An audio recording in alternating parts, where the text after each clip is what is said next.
But I think it's important just to put into perspective just how dangerous NATO's encroachments on Russia are. Talk to me about that, Robert. Indeed, yes. And I think it's apposite to start with a quote from a president of the United States, President Jefferson, no less, because, of course, all of this comes down to details, and that really means information. He said as follows: if a nation expects to be ignorant and free, it expects that it expects what never was and never will be. The people cannot be safe without information. Well, yes, perhaps stating the obvious, but at a time like this, when we're faced with war and, as we call it, or have said here, encroachments, and certainly escalation of tensions involving not just small countries that might go to war, but now large major military powers, that's never more relevant. So what is the information then is the next question. And of course, we are very clearly and concerned, but clearly of the opinion that the information that's getting out there and the information that the public has got or thinks they've got is not as strong and is not as accurate and as detailed as it needs to be. Well, where next, and how can we put that right?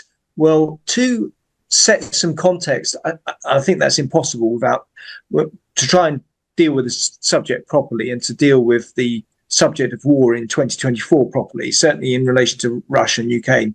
We do need to go some way back. Now, it's moot how far you could go back, but certainly most people would agree that you need to go back at least 30 years or so to the end of what we now call the Cold War, which obviously was 1989, and the fall of the Berlin Wall and the Iron Curtain.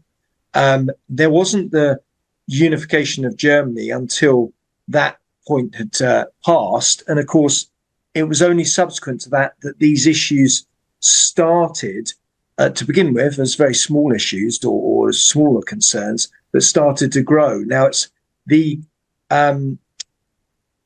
sequence of events in that 30 and 40-year period, which is now critical because, of course, the Soviet Union came to an end in 1991, no longer exists, but the Warsaw Pact did exist up until 1991. And so up until that time, you couldn't have had any other countries from the eastern half of Europe joining NATO, even if they wanted to.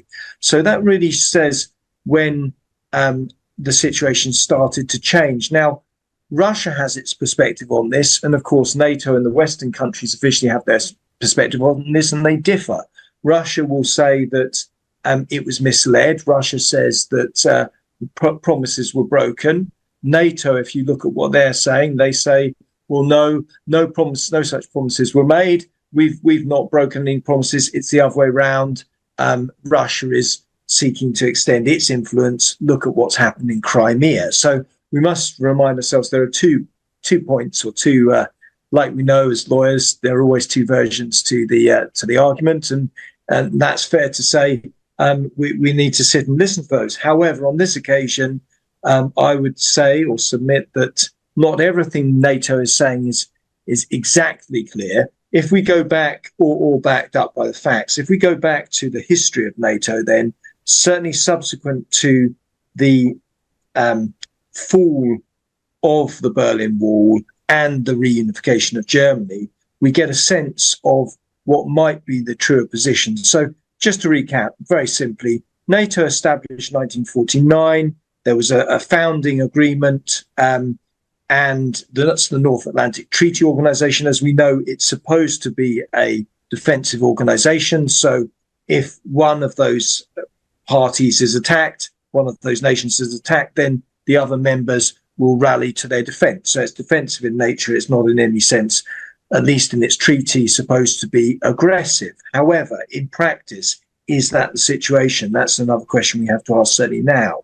Now, moving forward, apart from the 12 founding members who are mainly and predominantly Western European nations, with the exception of Spain, and of course, including the founding member, the United States, and it goes without saying that NATO is a very strongly led and financed and guided American organization, certainly led at its top. It's always had a US general who's been in effective command. So there does seem to be very limited doubt as to which of its members takes the predominant role in terms of the military leadership of NATO. That said, moving forward, we had West Germany that joined the alliance, if we can call it that, or bloc, in 1955.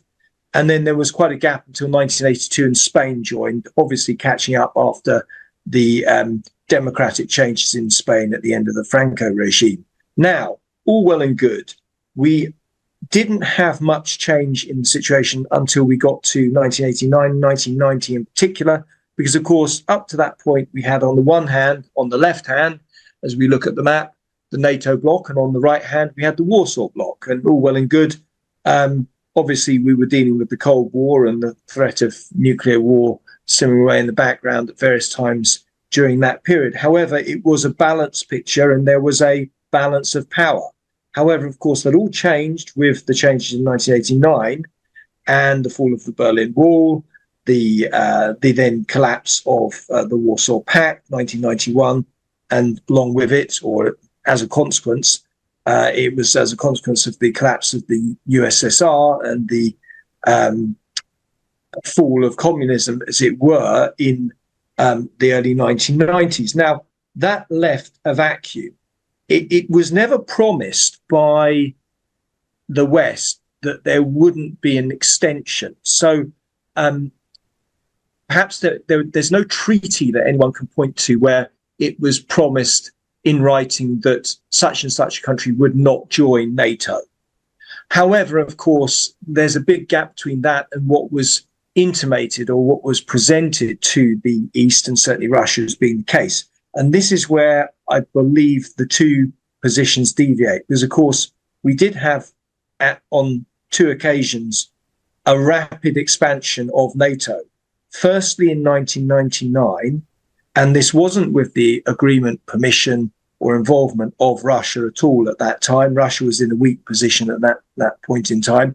That was the Czech Republic, Hungary, and Poland, and that was the perhaps key stage in the development, or as dear Gloria said, the encroachment.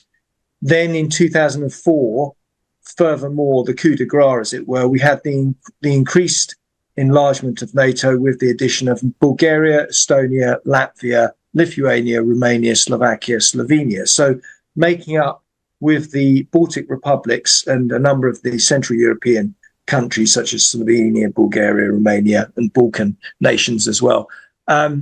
The bulk, or the majority, of the Central and Northern Eastern European territories and nations that had not already joined, they joined NATO, and in fact brought NATO right up to the border with Russia. Now, that was obviously quite a development which was never, ever conceived of initially by the Russian leadership when the collapse in the Berlin Wall occurred, or in the earlier 90s period, and dramatically changed the picture. Now, why is that of concern to Russia? Well, of course, it's a concern because it's not only coming up to their border, but as has been pointed out in a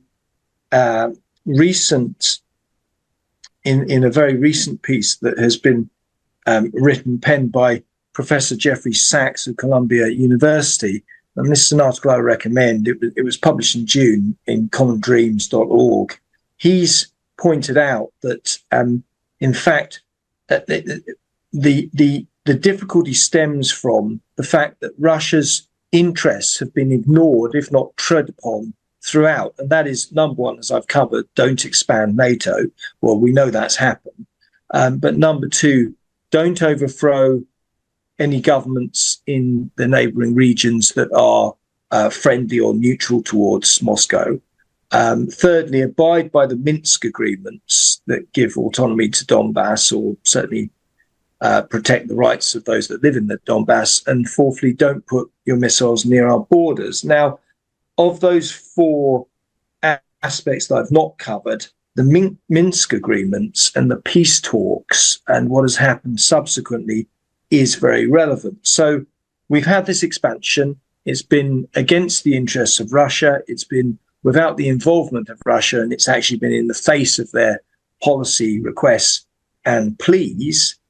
I don't think there can be any doubt about that. And of course, the later, I should say, to finish off with the expansion or enlargement of NATO, it's now been all but completed with the addition of Finland and Sweden here just in the last 12, 18 months. And that is, of course, nations which have traditionally been neutral. So we do see quite a change in a shift in the position that confronts Russia along its long western border, which is now mainly predominantly with NATO, apart from Ukraine. Going back now to what has happened since, and this is where there are a lot of reasons to be disquiet as well, because not only has there been that enlargement, all of those states of affairs that would tend towards war or tension being increased in the area, in the district, we now have a scenario where, yes, war we know has broken out back in February of 2022 between Ukraine and Russia. So far, it's a local war. It's just between those two parties, it would seem, strictly speaking. However, prior to that, the Ukrainian government was toppled in 2014. That was something which the Russians have pointedly stated had NATO or Western involvement. That may be the case. I'm not here to take sides on it, but certainly there was a coup in effect, and a very pro-Ukrainian government and anti-Russian government was put in. And of course, that then led to conflict in the Donbass, effectively a civil war, which was only really brought to a halt in any effective sense in later in 2015 with these Minsk agreements, these Minsk Accords. Now, amongst many other details, they required that the rights and language rights of, particularly to speak Russian, because there were Russian speakers, if not Russian ethnicity, of many of the denizens and citizens, residents of the Donbass region, so that's Rostov, those regions bordering Rostov, the Russian city of Rostov, in that corner of the Black Sea, were to be respected, and they hadn't been respected previously by the Russian government, by the Ukrainian government, forgive me, and that was what had led in large part to the conflagration in 2014. Now, unfortunately, that was something which was not then respected by the later government, so hence we get this escalation, and that's an escalation from within Ukraine and its treatment of its own people living in the Donbass. Critically analyzing global affairs, the Muckrakers on today's News Talk, TNT.